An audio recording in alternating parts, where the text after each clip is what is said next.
refugio de Jorge Culón aquí en la calle Papudo, en Valparaíso, un lugar realmente maravilloso. Hola, soy Jorge Culón, de- soy músico, soy escritor, en fin, soy un ser humano y como tal se supone que soy un patrimonio también humano. Y bueno, estamos aquí para conversar con la gente de este programa, conversar acerca de cultura y sobre todo un tema que a mí me apasiona acerca de Valparaíso. Jorge, gracias por recibirnos en tu casa y queremos referirnos a tu desafío de futuro, que es en este caso la gestión, la dirección del Parque Cultural de Valparaíso, que sin lugar a dudas es uno de los centros culturales de nuestro país más relevantes, no solamente por lo que involucra en historia, sino que por los desafíos que tiene en la ciudad patrimonio de la humanidad y que seguirá siendo capital cultural de Chile. Sí, bueno, es un desafío enorme, enorme, lo entiendo así, pero como todos los caminos para ir lejos empiezan por los primeros pasos, digamos. Tenemos que lograr de partida que sea lo que ahora se llama un centro de intermediación cultural. Eh, la cultura en Chile se ha ido refugiando, no hay ningún estrato de la sociedad que no tenga cultura. Y muchas veces los estratos más populares son los que más, más actividad cultural desarrollan, pero son culturas que no dialogan. Y en una sociedad, si no hay diálogo cultural entre los estratos sociales, hay también mucha segmentación, mucha discriminación. Y es importante que los distintos estratos de la población tengan herramientas, tengan idiomas que permitan relacionarse con los otros, que tengan armas culturales para intercambiar también, para recibir y para entregar.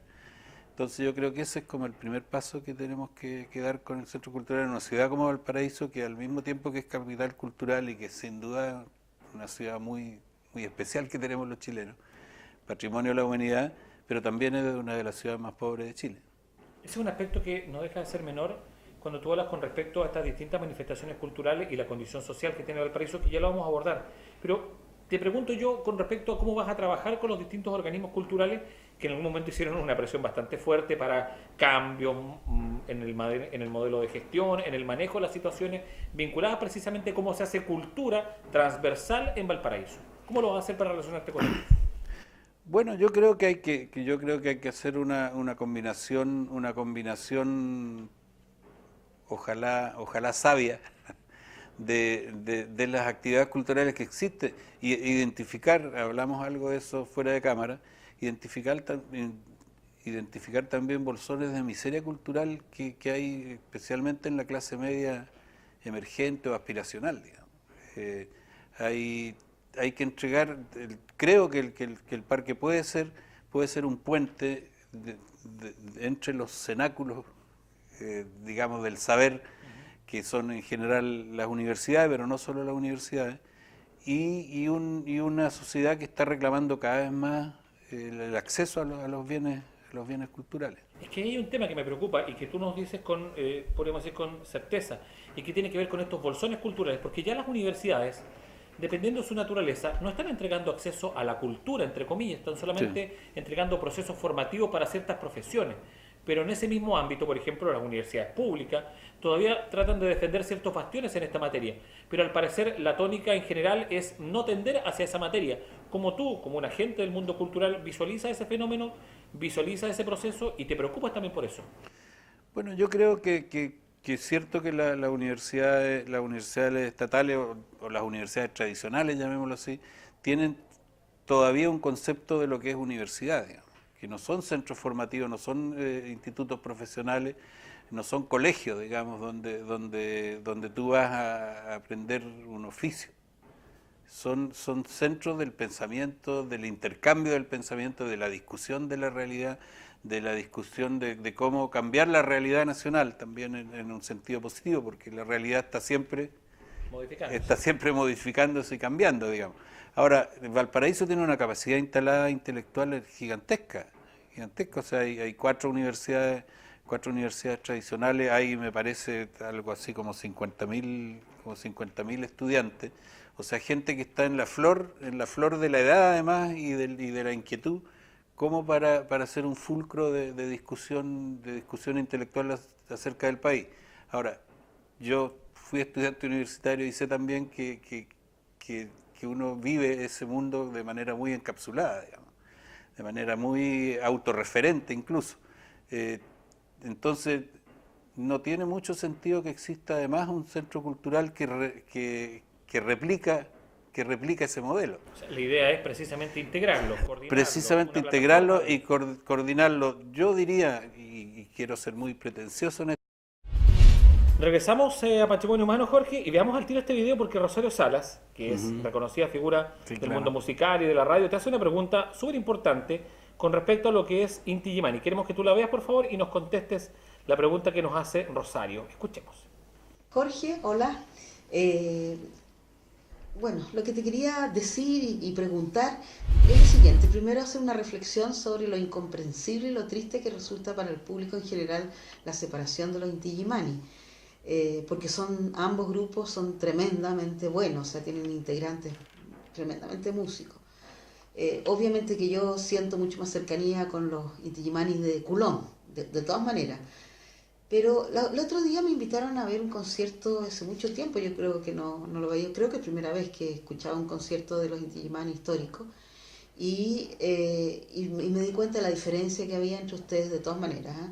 Primero, digamos, la diferencia es musical, porque ustedes son como mucho más estudiosos y el trabajo de los Inti Illimani de ustedes son mucho más depurados, existe mucho mayor fiato entre ustedes y mayor feeling. La segunda es el discurso, la comunicación y la calidez que tú tienes y lo que dices entre canción y canción no lo tienen de todas maneras los Inti Illimani, los otros, los históricos. Entonces quería preguntarte lo siguiente, ¿te lo habían dicho esto antes? Porque para mí fue evidente la diferencia, cosa que pensé que no existía, pero en fin. Y la segunda pregunta es, ¿qué planes musicales tiene Inti Illimani de Culón a futuro, digamos? Si tienen nuevos discos, nueva gira, eso básicamente. Ahí está la pregunta de nuestra amiga Rosario Salas y que nos hacía esta legítima consulta. ¿Cómo respondemos a cada una de las inquietudes que ella planteó? Bueno, ¿a dónde le respondo, querida Rosario? Ahí. Bueno, mira, nosotros hace mucho tiempo que no opinamos al respecto de los problemas que tuvimos en realidad, y hay que aclarar que nunca hubo una división en el grupo, sino que distintos compañeros músicos se retiraron en distintos años y por distintas circunstancias. Que después se hayan juntado paralelamente a hacer otro grupo, eso ya no es un problema que podemos responder nosotros. Pero no queremos desde luego alimentar una polémica que es dolorosa. A los grupos les suceden estas cosas como nos suceden a los seres humanos. Lo grave sería de que hubiera parado la música, digamos. Como dice la vieja sabiduría de los artistas, el show tiene que continuar. Y tiene que continuar sobre todo con honestidad. Los músicos tenemos y yo creo los artistas, en general la gente que comunica, tiene el síndrome de Pinocho, que cuando miente la nariz le crece muy rápidamente. Entonces es muy importante que lo que hagamos, sea mejor, sea peor, sea más difundido o menos difundido, lo hagamos con profunda honestidad. Esa misma honestidad que tú planteas, ella también lo indica en un ámbito de las diferencias técnicas. ¿Podemos referirnos a eso? ¿Tú notas que hayan diferencias técnicas precisamente entre cada una de las propuestas, o por lo menos lo que hacen ustedes?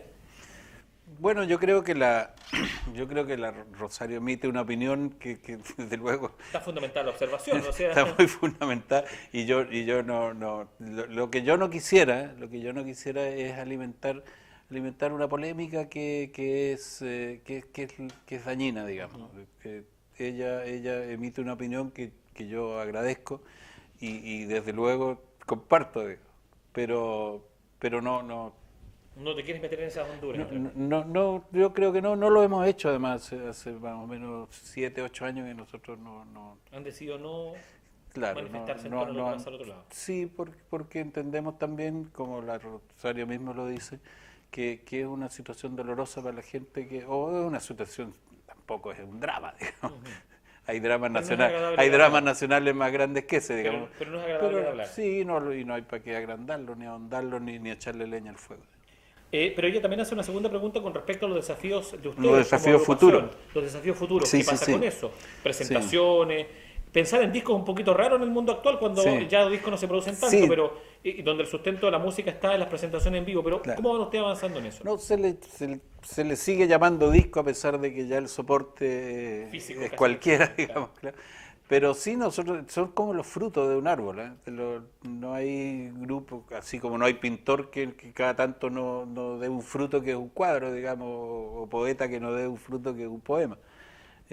Los álbumes, las canciones son como los frutos de los grupos musicales. Y acabamos de sacar un disco que se llama Teoría de Cuerdas, tomando las últimas teorías de la física ¿Ya? que dicen que al final toda la realidad no son más que vibraciones. Es bien interesante porque capaz que toda la realidad no sea más que música. Puede ser una alternativa. Varios planteamientos con respecto a las dimensiones y todas estas cosas que estamos entre cuerdas, entre comillas. Claro. Esa es como una de las mediciones. Pero en esta línea, ¿qué es lo que expresan ustedes, por ejemplo? ¿Un momento actual? Un trabajo en donde buscan recopilar algún tipo de raíz del pasado? ¿Cómo lo proyectan? Yo sin haberlo Hay dos, escuchado. sí. Yo creo que hay varias realidades que conviven en una obra musical y más aún y menos pretenciosamente en una canción, digamos. La canción es una situación ecológica de equilibrio bien precario, digamos. Muchas veces que hay canciones que se hunden por mucho texto y poca música o se dan vuelta por lo contrario, digamos. Es un equilibrio bien especial el de una canción. Y son muchas las cosas que confluyen. Confluye la realidad, pero confluye también la herencia histórica y cultural y confluye también la posición que el artista tiene frente a la vida, frente a los distintos problemas de la vida. Porque muchas veces se nos ve o se nos quiere ver como un grupo meramente político, digamos, lo cual es tremendamente limitativo e injusto, injusto respecto de lo que nosotros hacemos. Pero tampoco vamos a tratar de presentarnos como que no tenemos una posición política. Desde luego la tenemos y yo creo que es legítimo que aparezca. Lo que pasa es que lo que no es legítimo es que se utilice la música o se utilice la canción, digamos, para proclamar ninguna buena nueva, digamos. No somos un grupo evangélico y no queremos evangelizar a nadie con nuestras canciones. Este es el tema, porque yo creo que ese tipo de condición o carácter, o mote, entre comillas, como uno le podría Claro. decir, nace sobre la base también del prejuicio, que es el desconocimiento. Y el desconocimiento también se funda en que probablemente muchos chilenos en algún momento determinado de la historia, ya sabemos por qué, no tuvo acceso precisamente a la música de usted en su desarrollo y en su crecimiento. Y nos volvemos a reencontrar con Inti Illimani a la vuelta de la democracia, pero con un grupo muy distinto al que se había conocido antes de la dictadura. Claro. Ahí es donde uno podría pensar que precisamente esa construcción en donde ustedes aparecen solamente como una agrupación musical política se transforma en un prejuicio y que no Claro, recoge lo que usted claro. hace por completo, ¿no? Yo creo que sí, yo creo que la dictadura tuvo que ver con eso también, o sea, Construyó esa imagen. construyó esa imagen, claro, y vimos un programa de televisión en Televisión Nacional hace poco que nos enseñó cómo se construyen imágenes y cómo se construyen realidades a través de los medios de comunicación. El lenguaje construyó realidad. Y en torno a nosotros, claro, se construyó una realidad que crea prejuicio. Entonces muchas veces se enfrenta nuestra música con un prejuicio que muchas veces se rompe y otras veces por ignorancia permanece. ¿Cómo lo hace una agrupación musical con toda la cantidad de producción que han tenido en el tiempo para no seguir viviendo, entre comillas, del pasado y seguir reciclando y asegurándose, entre comillas, en cada una de sus presentaciones con lo que ya todo el mundo conoce y apostar por estos frutos nuevos, apostar por hacer cosas nuevas, apostar por reflejar lo que está pasando en ciertos momentos de nuestro acontecer o del acontecer mundial incluso? ¿Cómo lo hacen ustedes para no perder la ambición, no perder el amor precisamente por el crear y no quedarse simplemente a cobrar cada mes con lo que han producido con el paso del tiempo o a presentarse para repetir lo que han hecho en el paso del tiempo? Mira, ahí nosotros sentimos afortunadamente una cierta exigencia también del público que nos sigue, digamos. O sea, es un público que se ha acostumbrado a que le estemos proponiendo musicalmente cosas nuevas. Entonces hay de alguna manera también una exigencia, la ley de la oferta y la demanda. Pero, Pero es parte del reencuentro pero también. tiene que ver con una declaración de principios casi del grupo, digamos, ha sido siempre así. Ahora, yo creo que es un deber de honestidad intelectual estar al día y tratar de no vivir de renta, como dices tú. Pero como te decía antes, en este trabajo la nariz te crece si tú mientes. Se nota. Se nota inmediatamente, claro. Entonces también es una cosa. Hay quienes eligen hacerlo, digamos. Y todos sabemos y seguimos viendo algunas rutinas de tipo musical, humorística, periodística o intelectual, Es que, perdón el que es una concepto, es como estar repetición. marmoteando todo el día hacer eso. O sea, como que estar viviendo y haciendo lo mismo siempre y no apostar por las cosas nuevas, por los desafíos nuevos, por crear. Es como una Claro. apostar, es una falta de respeto al propio intelecto humano, ¿no? Pero bueno, pero hay quien lo elige, Por sí, muy digamos. legítimo que sea de Claro. aceptarlo. Nosotros, no sé, no podríamos. Yo personalmente no podría. Nosotros incluso que nos cuesta repetir un concierto igual a otro, digamos. Precisamente por esta Pero inquietud y necesidad de estar claro, claro, perfeccionando, mejorando y claro, creando claro. habitualmente. Ahora, hay en esto también una... Bueno, aquí hay es un trabajo que sea para un danzarín, que va una gente de teatro, que va un músico, es lo mismo, que al final lo que se presenta es el fruto de un trabajo para un deportista, no sé, para un gimnasta. Claro, de repente uno ve hacer una pirueta a Tomás González, Pero no es un azar. una rutina perfecta y una caída perfecta, y parece que la cosa fuera fácil, digamos. O sea, pocas veces se dimensiona el enorme trabajo, eh, a veces De rutinario, de creación. creación, de ensayo, de interiorizar, incluso físicamente, esa... Ahora, en el caso de un grupo musical es bien interesante el hecho que es una colaboración humana, es el resultado de un trabajo de colaboración, y no De es... imposición. No es del momento, no es un momento ni de genialidad, sino que es el trabajo de un equipo que colabora y en el cual cada uno tiene un rol y un rol que se respeta. A propósito de eso, y estaba escuchando atentamente, tú hablas de el trabajo, el ensayo, la colaboración. ¿Dónde entra este trabajo? O bien, mejor dicho, ¿dónde entran otras cosas en ese trabajo que tú has podido desarrollar? Candidaturas políticas, ahora este tema de la gestión con el Parque Cultural de Sí. Valparaíso. ¿Cómo se ordena, entre comillas, la agenda personal y cómo se ordena la agenda grupal, entre comillas, con todas estas obligaciones que uno tiene que cumplir? Bueno, ahí precisamente hay una gran colaboración y una gran comprensión también de parte de mis compañeros, digamos, en el sentido que yo todas las cosas que he emprendido tienen que ver, al final son lo mismo, o sea, yo creo profundamente que los grandes problemas del ser humano hoy son problemas culturales. Pienso que los problemas de la política son problemas culturales. Eh, entonces, si yo tengo una militancia permanente y activa ha sido en la cultura. Entonces, mis candidaturas políticas han tenido también que ver con eso. Un fuerte vínculo con eso. Han tenido que ver con esta ciudad, que yo creo que es un patrimonio cultural importante de Chile y no comprendido ni siquiera por sus propios gobernantes, digamos. Voy de esta forma, yo ahora no lo he entrevistado, pero yo no sé si tú coincides conmigo en que los problemas de la política y de la cultura no solamente son culturales, sino que también tienen que ver con una derivación de esto, que es un problema intelectual también de por medio. Bueno, desde luego, desde luego. Ahora, la palabra intelectual y el cociente intelectual y No, todo del uso del... es complicado porque en esto no es intelectual en el sentido de ser más o menos intelectual, digamos. Todos tenemos y tenemos la capacidad racionalizar. de racionalizar todo. Lo que pasa es que hay una convención, digamos, que tiene que ver con la ciencia, para mi gusto, con la racionalidad de la ciencia. Es la racionalidad de la ciencia la que hay que tratar de difundir, no para sobreponerla a las emociones o a lo emotivo, no es contradictorio con eso, sino el sentido de que de que el fin último de todo lo que hacemos es el ser humano y una convivencia sana, digamos. Y ahí podemos derivarnos a muchas cosas. Una convivencia con su entorno, A con los el intereses, al respeto de los intereses de los demás, que no son solo económicos, a la paz, digamos, a tratar de que los conflictos necesariamente presentes en las relaciones humanas no deriven en violencia.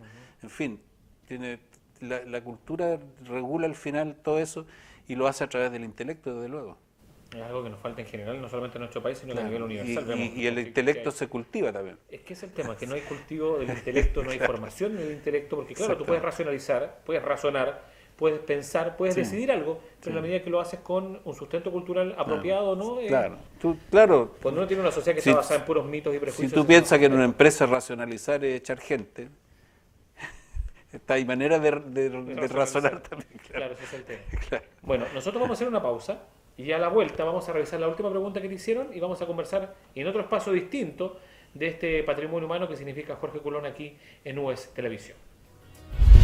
Ahora, el problema es que, al margen de la opinión que uno pueda tener, a mí me gustaría que Valparaíso siguiera siendo el Valparaíso que yo conocí.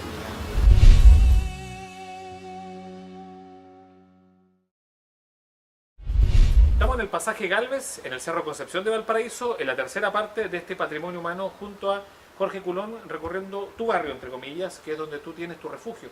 Jorge, te quiero invitar a ver una imagen de Augusto Gómez, que te hace unas preguntas. Él es librero, fotógrafo y también diseñador de Valparaíso, que hace consultas con respecto a algunas inquietudes que se viven en esta ciudad patrimonio de la humanidad.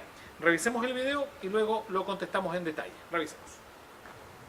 Mi pregunta tiene tres partes. La primera parte es, quisiera saber la opinión respecto al proceso de gentrificación en los cerros de Valparaíso, particularmente en los casos emblemáticos del Cerro Alegre, Cerro Concepción y el que está ocurriendo ahora, que es el Cerro Panteón. Asociado a esa pregunta está la realidad de la explotación de la mano de obra en los comercios de este proceso de gentrificatorio de los cerros, los bajos sueldos, la precariedad laboral, los contratos inexistentes, etcétera, etcétera. Y la opinión respecto a la intervención ilegal de la Municipalidad de Valparaíso en las elecciones, en la democracia de estas y tantos otros juntas de vecinos en los cerros de Valparaíso. Eso. Lo que planteó Augusto Gómez es una pregunta que se hacen muchos habitantes de Valparaíso y que los enfrenta precisamente con quienes vienen de otras ciudades a la hora de instalarse, vivir y gozar, entre comillas, de la condición de patrimonio de la humanidad de la ciudad puerto y también de otras cosas más. Pero ¿cómo tú le puedes responder a esta situación? Mira, bueno, yo hace tiempo que abandoné la idea de tener una opinión acabada acerca de todo. Digamos, es una cosa complicada. Yo de alguna manera he sufrido también acá en el barrio, donde vivo desde el año 89, el cambio violento que ha sufrido nuestro barrio. Ahora, el problema es que, al margen de la opinión que uno pueda tener, a mí me gustaría que Valparaíso siguiera siendo el Valparaíso que yo conocí, digamos, pero el Valparaíso que conocí tampoco tenía fuentes de trabajo, ni siquiera precario. Ahora, ahí y se van mezclando varias cosas. Yo creo que hay que construir, como sin duda, sobre la realidad como sobre una roca. Esta es una realidad del puerto que hay que ver cómo se enfrenta. De partida, respecto del trabajo precario, creo que es absolutamente necesario que se aplique la ley, que haya control y que los organismos que tienen que controlar haya controles, que la gente trabaje con contratos, con sueldos dignos y que no signifique la explotación de esa manera. Y en un área que es altamente rentable como este que tiene un Absolutamente. Si hay o sea, Valparaíso no puede ser, tiene que ser un negocio en primer lugar para los habitantes de Valparaíso, digamos. Si se está explotando la ciudad y el patrimonio de la ciudad, el beneficio de eso, así como el beneficio de la actividad portuaria y todo, tiene que ir a la ciudad de Valparaíso y a sus habitantes. Ahora, a mí el transformar Valparaíso en una especie de escenografía de lo que era, no Una me ciudad gusta. ser, entre comillas. Claro, las ciudades o tienen una vida propia y son interesantes por eso, o si no, realmente no son interesantes. Es que ahí está la discusión de que si la condición de patrimonio de Valparaíso responde a su condición de pasado histórico del siglo XIX y parte del XX, o responde a lo que es y lo que representa en la actualidad como ciudad, que recoge ese pasado pero que también tiene una vida propia en el momento. Tiene una vida propia, pero tiene una identidad que puede irse modificando de manera dramáticamente hacia lo falso también, hacia una falsificación incluso. Construir una mentira que tanto que lo decimos nos creemos que es verdad. De ese pasado, claro. Ahora, la pregunta contiene otra parte que ya no tiene que ver tanto con eso, que es una discusión interesante que hay que hacer y en la cual hay que tener opinión y participación. Muchas veces nos quedamos solamente en la discusión, claro. la crítica. Respecto de las intervenciones o de la manipulación que según la pregunta haría del municipio con la Junta de Vecinos, precisamente ahí está el gran desafío de la cultura. O sea, el gran desafío de la cultura es entregar las herramientas de autonomía intelectual y ética a la gente para que no sea posible la manipulación ni de los medios, ni de los poderes, o sea, ni de las autoridades. Ni de las autoridades del turno, claro. El gran desafío de la cultura es crear y fortalecer una ciudadanía opinante, participante y con las herramientas como para enfrentarse a cualquier tipo de poder. Jorge, a propósito de eso, ¿sí? Tenemos compañía, esto es habitual en Valparaíso, así que nosotros claramente nos sentimos representando la realidad, sí, ahí están siempre acompañándonos ellos. Hay muchas críticas, y a mí me ha tocado conocer el ámbito portuario también, en que se indica que al tener el puerto, 30-40% de la FIP de producción, la discusión que mantiene con estas áreas en las cuales estamos nosotros insertos es que ellos quieren, entre comillas, quitarnos mano de obra que nosotros podríamos ocupar en el puerto. ¿Para qué? Para que esos jóvenes que estudian, que se preparan, que quieren seguir viviendo, terminen trabajando al final de cuentas como garzones o chefs en los restaurantes. Esa es una pelea que se está dando en este momento, bajo esa condición de patrimonio de la humanidad, ciudad atractiva desde el punto de vista internacional, turístico, y los desafíos que requiere lo que le da sustento económico a gran parte de la ciudad, que es el puerto. ¿Cómo tú lo ves precisamente en ese plano? Mi opinión es que el puerto realmente, el aporte económico a la ciudad es mínimo y es prácticamente cero.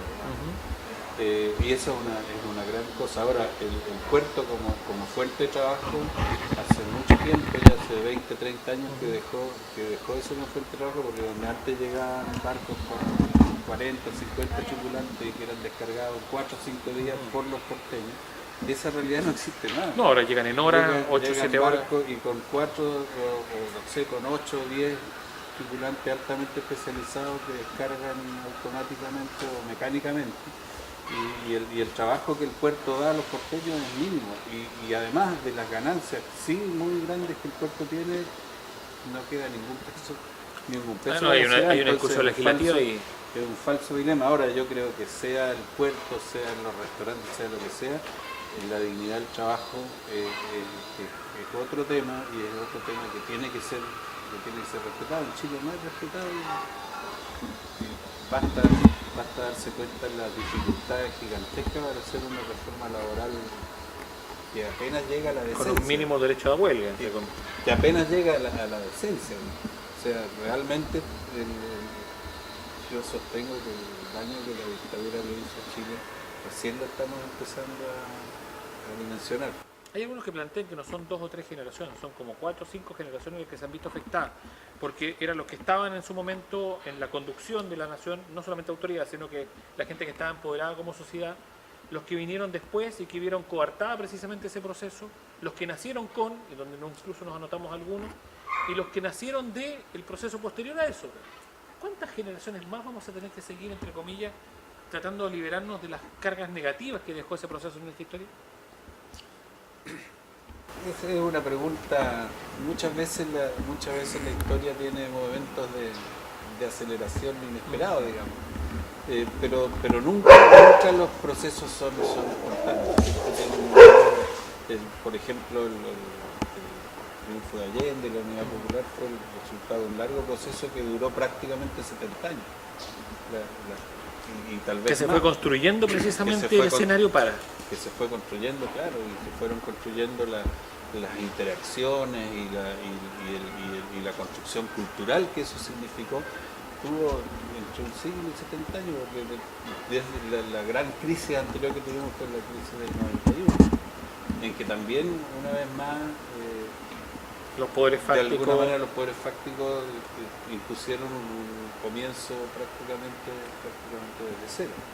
Entonces, en este sentido, el voluntarismo o lo que uno crea, o lo que uno piense, o lo que uno desee, ayuda poco. Lo único que ayuda es la construcción de voluntades, la construcción de libertad, la construcción de libertad de pensamiento, la construcción de la libertad de asociatividad, en fin, todo lo que significa volver a echar a andar un tejido social que tienda al cambio. Pero no es fácil eso, porque el terreno que tenemos actualmente y en el cual estamos parados en nuestra formación cultural como país es feble, es débil, ha sido castrado durante largo tiempo en nuestra historia. Tras la vuelta de la democracia tampoco fue sembrado como correspondía en gran parte del proceso. Entonces, no es un trabajo menor. Es un trabajo desgraciadamente larguísimo, pero hemos tenido ya algunas muestras. Yo viví con gran no sé si entusiasmo llamarlo, pero con gran atención y con alegría también todo el levantamiento estudiantil del 2011. Ahora, eso también hubo quienes pensaron que se venía el cambio Más radical, y y no fue tan así. y no fue así, no podía ser así tampoco. O sea, pensar que era así era desconocer la historia o la dinámica de los movimientos sociales. Son hitos que van construyendo también, que van construyendo realidad, que van construyendo conciencia y que van construyendo libertad. Y en ese Pero lío, estamos lejos de un... Y por eso es que el problema cultural es un problema tan central. es que algunos lo ven precisamente como si fuese un problema accesorio o simplemente un problema de instrucción de la población. Pero no tiene que ver solamente con el hecho de aprender materias, contenidos, saber sumar o restar, Desde luego que no. sino que tiene que ver con algo que va mucho más allá. Las universidades, y lo habíamos abordado en el bloque anterior, tienen un rol importante en eso, pero ¿están realmente a caballo en esta materia? ¿O las autoridades o el mundo social está a caballo de lo que significa transformar radicalmente la sociedad en esta materia? Cuando tenemos ahí algunos escenarios de violencia local. Intolerancia. Intolerancia local. Bueno, es que yo, por eso yo creo que irse en la crítica es fácil. Desde luego que las universidades no están en eso. No están en eso ahora. Están en condiciones o hay condiciones a corto plazo de que esa universidad ideal de la cual hablamos vuelva a tener una presencia. Yo no sé, no creo que estemos ¿Les tan interesa? cerca. Ahora, no, desde luego que no, por eso es que esta es un diálogo, casi decir una dialéctica, las palabras son... Sí. Es un diálogo en el cual tienen mucho que decir los que no aceptan, digamos. Pero no basta con no aceptar, hay que Pero es que en este país... hay que ir tomando posiciones y hay que ir ganando posiciones. Es que en ese tema, precisamente, pareciera ser que las posiciones en la opinión pública están ganadas hace rato con varias temáticas que tienen que ver con situaciones de corte cultural, educacional, valórica, pero siempre existe un alto número de instituciones, representatividades, poderes o grupos fácticos que al final de cuentas frenan ese tipo de situaciones, no respetando las voluntades de ciertas mayorías que apelan a que el país avance en esa materia. Entonces es ahí donde uno dice, está el escenario, estamos las personas, pero a la hora de ejecutar los cambios se producen este tipo de problemas. Es que ahí hay una cuestión que es casi aritmética. O si tú quieres, podemos entrar a usar la física también. ¿Ya? Pero la termodinámica. el ejemplo que tú quieras ocupar. La termodinámica. O sea, yo creo que las herramientas de la democracia son siempre más democracia. Y por qué lo hemos aprendido y lo hemos aprendido duramente, ¿no?